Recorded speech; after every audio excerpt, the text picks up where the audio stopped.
The sky on Varela 3 had always been blue, soft, almost comforting, the kind of blue that reminded people of Earth before it turned brown with ash and war. It was a colony planet, not big, not flashy, but beautiful, peaceful. Families had built homes there. Kids had grown up under 2 moons. Soldiers had laid down arms, thinking the fight was over. Then came the fire. It happened in the middle of the day. No warning, no message. Just heat from above and light that seared through the atmosphere like a knife through skin. They didn't use nukes. Too messy. They used plasma rails. Surgical, clean. The kind of clean that left nothing behind but bones and memories. Within minutes, Varela 3 was gone. Not crippled, not damaged. Gone. 16 more colonies followed. The Vargathi called it preemptive disarmament. They said humans were growing too fast, too bold. They said it was necessary. They didn't expect a response, because the colonies were mostly civilians, engineers, farmers, retired soldiers, young dreamers. They thought they were soft targets, disposable. They forgot one thing. Humans have a memory. And some of them never really put their guns down. Captain Rain Mercer stood at the edge of the broken hangar on Europa's last military base. He hadn't spoken in an hour, just watched the holograms of the destroyed colonies cycle over and over in the air in front of him. Faces, coordinates, fire, more faces, kids, gone. He was one of the old guard, not in age, but experience. He'd seen war during the early expansion years, fought the Drexy campaigns, survived the collapse of the Terran Republic, then faded into the background like most soldiers do when the wars stop. But war had returned, and this time it wasn't about land, it wasn't about money, it was personal. "Sir," said Lieutenant Mara Chen, voice quiet. "Fleet commands confirmed. All colonies in the outer ring wiped. No survivors, only one message from the core. Vargathi, submission is survival." Rain didn't respond, he just clenched his jaw tighter. "You know what this means, don't you?" she asked. He turned slowly, his voice gravel. "Yeah, it means they just woke up the wrong species." The next morning, the dead Earth fleet started to breathe again. Old warships that hadn't flown in 20 years were dragged from dry dock. Hidden armories opened. Secret labs beneath the Martian crust, labs no one was supposed to know about, powered up their reactors. The Phoenix Protocol was activated. Humanity had always been underestimated. That was their edge. While the Vargathi thought they were destroying power, they were only poking the beast that had been trying so damn hard to stay quiet, to be better, kinder, civilized. Rain was tasked with activating Unit Blackout. Officially, it didn't exist. No paper trail, no digital footprint, just rumors, half-mad tales about human soldiers who'd been trained not to win battles, but to end wars in one blow. Ghosts in armor. Only 7 of them were still alive. He boarded a gunmetal black dropship on the dark side of Ganymede, where sunlight didn't reach and people didn't ask questions. The pilot didn't speak. He didn't have to. Everyone who flew toward Unit Blackout knew what it meant. Death, revenge, and the beginning of the real war. When Rain stepped into the ice vault, they were already awake. 7 figures. No rank insignia, no names, just numbers burned into their skin. Literally. Unit 01 through Unit 07. They had been frozen, stored like dangerous weapons, until the day someone got stupid enough to need them. Today was that day. Unit 03, tall, broad, face scarred from orbital fire, walked up to Rain and spoke first. "We saw the colonies," he said. His voice was calm, too calm. "Are we cleared?" Rain nodded. "Full authorization, Phoenix Protocol, you're off the leash." The silence that followed wasn't heavy, it was electric. Unit 01 cracked his neck. Finally, within 6 hours, Earth's underground fleets were in motion. Not the shiny ones the press used to film, the dirty ones, black-armored, non-regulated. Commanded by people who didn't care about rules, only survival. Rain stood at the bridge of the dreadnought Vengeance, watching stars warp around them as they prepared for a blind jump to Vargathi space. He knew what they were doing wasn't diplomacy. It wasn't war. It was a reckoning. The colonies weren't just lost, they were fuel. Fuel for the fire that was about to remind the galaxy why humans were the last species anyone should have pushed too far. The stars bent around them like fluid, glass as the Vengeance emerged from the blind jump. It wasn't graceful. The ship wasn't built for that. It was built for terror. In front of them, the Vargathi's outer command post blinked in and out of sensor range, a massive orbital station wrapped in silver and white architecture, humming with the confidence of a species that had never known true fear. Until now. Rain stood at the tactical deck watching the scanner. It didn't matter that they were outnumbered. He wasn't here for a fair fight. "Signal unit blackout," he said. "Tell them the door's open." A few seconds later, the dropship Ashfall detached from the underbelly of the Vengeance, completely silent, invisible to Vargathi sensors. Inside it, 7 shadows sat in silence. No one spoke. They didn't need to. They weren't heading into a battle. They were heading into an execution. Unit 04, known during the Old Wars as the Plague, smiled slightly as he loaded his Grav pulse cannon. "Feels like old times." Unit 06 just adjusted the blades along her forearms. "Feels overdue," as the Ashfall approached the outer shell of the Vargathi station. Something strange happened. The Vargathi hailed them. A deep, translated voice broke through the silence. "This is High Commander Velharn of the Vargathi First Circle. Identify yourselves or be destroyed." Unit 03 pressed the comms button, leaned forward and whispered one word: humanity. Then they cut the transmission. The station raised shields. Too late. Ashfall phase slid through the lower shield band, using tech the Vargathi hadn't even seen before. A moment later, it pierced the docking ring. No docking clamps, no greetings, just raw breach. The real war had begun. Inside the station, alarms screamed. Vargathi soldiers in golden armor ran to their positions. They'd trained for combat with humans. The simulations were clinical, neat, predictable, standard Earth tactics, standard tech. They weren't trained for monsters. Unit blackout came in like ghosts. No shouting, no war cries, just quiet death. Their armor bent light. Their weapons didn't fire, they whispered. Heads dropped, limbs tore. Blood thick and green coated the halls. No survivors, no messages back to command. By the time the third corridor was breached, Commander Velharn was already sealed in, his private escape pod, hands trembling. "This can't be humans," he muttered. They weren't capable of this, not anymore. He didn't understand. He still thought he was fighting Earth. He didn't realize he was fighting what Earth had been forced to become. Meanwhile, on the Vengeance, Lieutenant Chen monitored the feed from the blackout team, what little there was. Most of it was audio, screaming, static, and brief bursts of digital tagging as kills were confirmed. Rain watched, unreadable. Mara turned to him. "Do we extract them once the core is down?" Rain shook his head slowly. "No," he said. "They're not coming back. They don't expect to. This isn't a mission.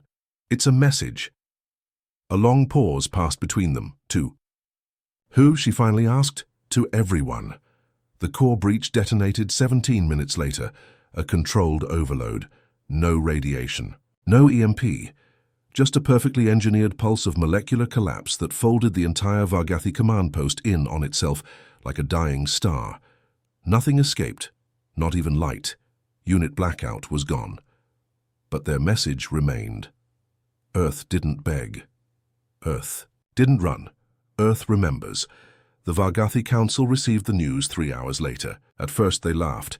A malfunction maybe, a pirate raid, surely not humans. Then came the broadcast, a simple video, 7 helmets, one by one, removed to show the faces of the killers, no smiles, no threats, just human eyes staring into the lens with a kind of silence that said more than words ever could. At the end, Rain appeared. He leaned forward. "You wanted submission. What you earned was extinction." The feed ended with coordinates, dozens of Vargathi military strongholds, locations. Earth should not have known, places no one had ever spoken aloud to another species. The message was clear. We're coming. Back on. The Vengeance Rain sat alone in his quarters. He'd just sent death into the stars, and he felt nothing, or maybe he felt too much. He reached into a drawer and pulled out a small, scorched photo. It was from Virella 3, his niece, smiling, holding up a toy plane. That smile had died in fire. "I'm not sorry," he whispered, and for the first time in years, he felt honest, because the real army of humanity wasn't just soldiers or ships. It was grief, it was rage, and it had just begun to march. 2 days after the fall of the Vargathi Outer Command Post, the galaxy began to shift. The Vargathi didn't make public statements. They never did. But across their networks, encrypted signals bounced from system to system. Panic. Protocol red. Threat escalation to level theta. For the first time in 200 years, the Vargathi Empire labeled a species as a Category 1 existential threat. That species was humanity. But it was too late for warnings now. The Earth fleet, what remained of it, was no longer trying to survive. It was hunting. Aboard the war cruiser Ashes of Dawn, Captain Saria Holt reviewed her strike list. She was one of the few who'd refused retirement after the last Terran wars. "Too much blood in my boots," she'd said back then. "Hard to sleep without hearing the screams." Now, the screams were back. But they weren't hers this time. Her ship was orbiting the Vargathi terraforming moon of Eltrax, a world stripped from its native people decades ago. The Vargathi had turned it into a fueling station and weapons platform. They thought it was untouchable. Saria disagreed. "Bring up the ion lance," she said. Her weapons officer blinked. "Captain, we'll scorch the atmosphere." "Good. But there are workers down there, civilians, slaves even, mixed species." Saria's jaw tightened. "The Vargathi didn't ask questions before dropping fire on children. Neither will." "So estitus." The order went through. A moment later, the lance fired, a beam of sheer planetary-scale destruction. The atmosphere of Eltrax folded inwards, boiling in red light. Cities vanished. The fuel platforms exploded. The moon cracked at its poles. She watched from the bridge, her face blank. Her first officer whispered, "How far are we going to take this?" She answered without hesitation, "All the way to their homeworld." In the shadows of deep space, a different kind of war brewed. The Vargathi had spies on Earth, always had. Watching, listening, judging. They thought they'd cracked humanity's codes, read its emotions, learned its limits.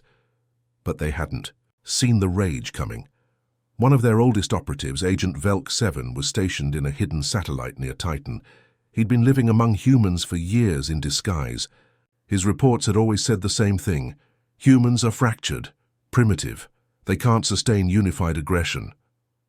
Now he watched as battle groups coordinated in perfect silence, moving like a single organism. Ships built from scrap moved, faster than they should. Weapons that hadn't existed on any known database were now firing across systems. He transmitted one final message to his handlers. "Your analysis was wrong. Humans are only fractured until you give them something to hate, and now they have it." Then he triggered the self-destruct. Better to die than face what was coming. 3 fleets moved in tandem, Ashes of Dawn, Vengeance, and Reaper's Halo. Each one hit a different target. Vargathi mining stations gone, orbital banks gone, military training moons gone, no speeches. No trials, no hesitation. Earth wasn't waiting for justice. It was delivering it. And behind every strike, every breach, every silent kill, there was something deeper growing. An idea, a rumor, a fear. The Vargathi started whispering it in their own language. The ghosts are back. They meant the blackout units. Even though they were gone, their legend had already taken root. Some swore they'd seen Unit 03 on a battlefield in the Halvir sector. Others claimed Unit 06 hacked an entire station and made its own soldiers turn on each other. None of it was confirmed. All of it was believed. Rain stood at a war council on Mars. For the first time in history, every human faction, military, corporate, civilian, underground, was present in one room. Not because they wanted unity, but because they had nothing left to lose. A general from the Asian Earth Protectorate slammed a fist on the table. "We've hit 33 targets. How many more before we burn ourselves out?" Rain didn't flinch. "All of them," an old admiral from Lunar Defense scowled. "They'll hit back harder, you know that." Rain's voice dropped low. Then we hit back uglier. The room went still, because deep down, they all knew the truth. Humanity had finally remembered what it was. Not a peaceful race. Not a noble one, but a force of survival, born in mud, hardened by fire, pushed to the edge, and now past it, and there was no going back. Out in deep Vargathi space, the home system of Garshek stirred.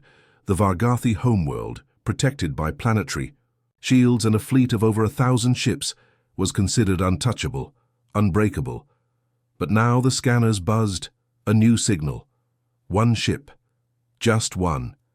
The ashes of dawn, moving fast. Too fast. It wasn't alone for long. 10 more Earth ships phase-jumped. In behind it, and then silence. But every Vargathi on board knew what that silence meant. It meant humanity had arrived, not to talk, not to negotiate, but to end everything. The Vargathi homeworld, Garshek, hadn't seen conflict in 500 years. It was the jewel of the Empire, untouched by dirt, blood, or war. They fought their battles light years away, behind bureaucracy and drones, so when the skies cracked open and Earth ships poured through, it was more than an invasion. It was a reality check. The planetary defense grid activated within seconds. Thousands of plasma turrets whirred to life. Orbital cannons turned toward the black horizon, and still they hesitated, because the Earth fleet wasn't broadcasting any signals. No flags, no demands, just movement, direct, unrelenting. At the helm of Ashes of Dawn, Captain Saria Holt stood without armor, without medals, without fear. "Are we in firing range?" she asked. Her weapons officer, a young kid who'd lost his father on Virella 3, replied with a single nod. His eyes glowed red from the rage he'd carried for weeks.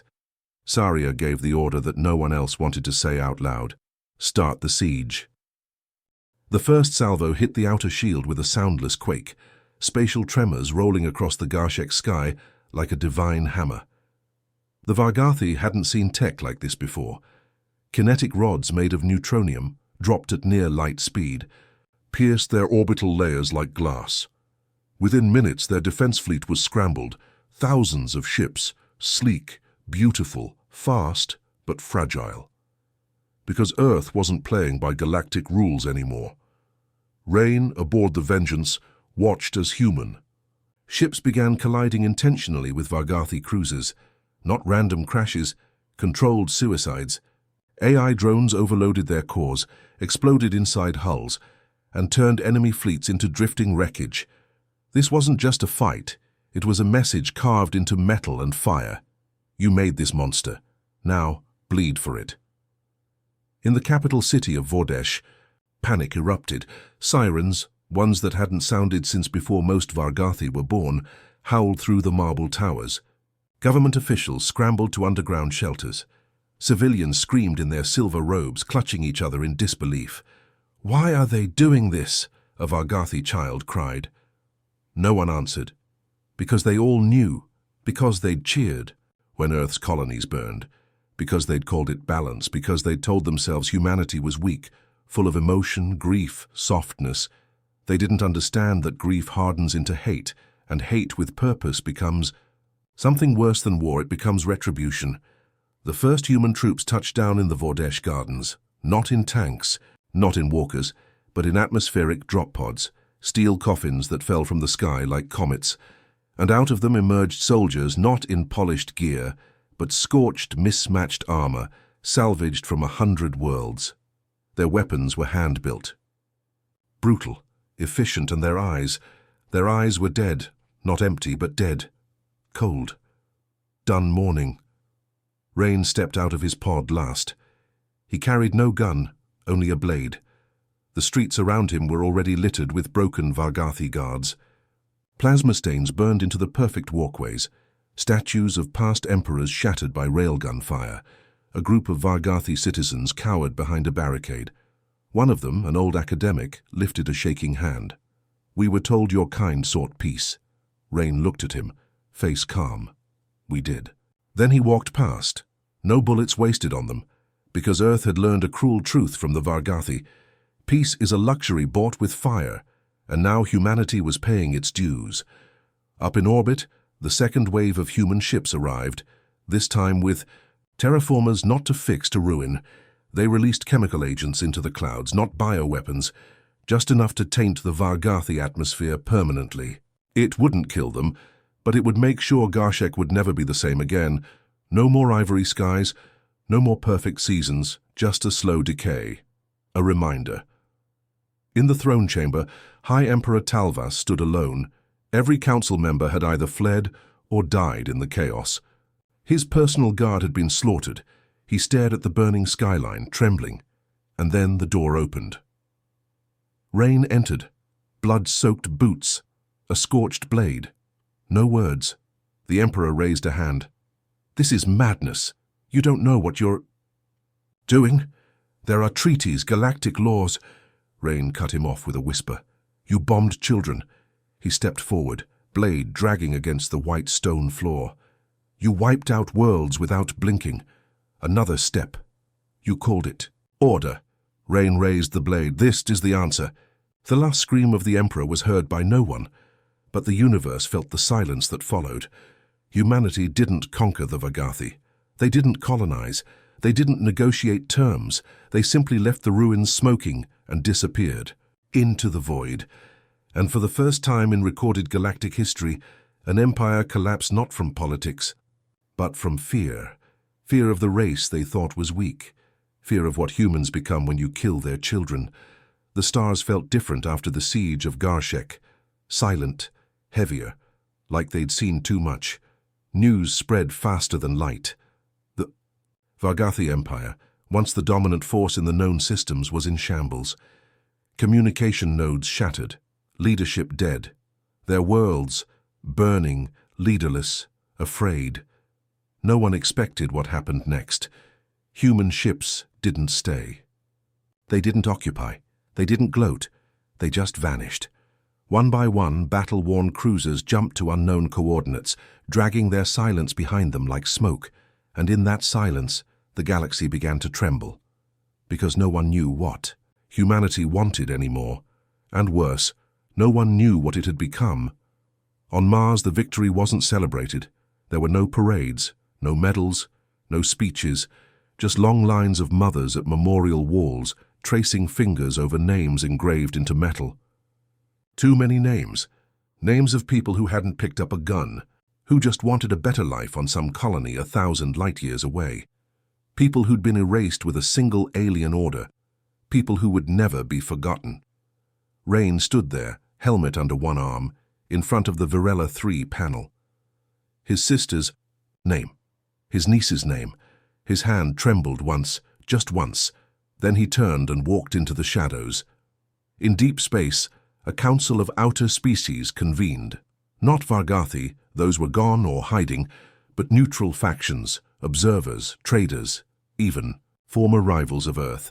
They gathered in the nebulous city of Nalgir Prime to ask one question: what do we do about humanity? A slithering diplomat from the Rellan species hissed, "They have tasted blood, they won't stop." A crystalline envoy from the Valari Alliance said, "They didn't conquer. That means they were never after land or wealth. They were after pain." A third voice, old and low, cut through the chamber. It belonged to Arun, a historian from the Threk system. He'd studied Earth for decades. "You don't understand humans," Arun said. The room quieted. "They didn't come for vengeance," he paused. "They came to send a message." A holoscreen flickered behind him. A transmission intercepted just days before. A single Earth soldier speaking into a captured Vargathi recorder. Voice raw, steady. "We don't want your planets. We don't want your tribute. We don't care about your laws. We only want you to remember. You bomb our children, and we will unmake your entire world." The feed cut to static. The chamber remained silent for a long, long time. No one dared speak the word, but it was thick in the air. Fear, not of humanity's power, but of its will. Back on Earth, the skies were quiet again. A boy sat on the edge of a crater-turned garden in the ruins of a city that once held a launch station. He stared up, wondering if the stars were still angry. His grandfather, one of the few remaining veterans from Earth's earliest space wars, sat beside him. "Are we safe now?" the boy asked. The old man didn't answer right away. Then he Said, "That depends." "On what?" The old man looked at the sky, eyes cloudy with too many memories. "On whether they learned." "Learned what?" The old man's voice was almost a whisper. "Not to test the species that builds peace after surviving hell."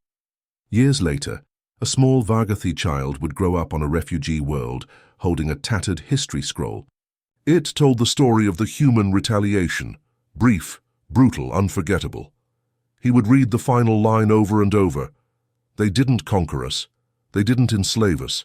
They simply reminded the galaxy that the deadliest army is the one you create by killing the innocent." And across the stars that story would echo for centuries. A warning, a myth, and a truth. You don't bomb Earth's colonies, not unless you're ready to burn with them.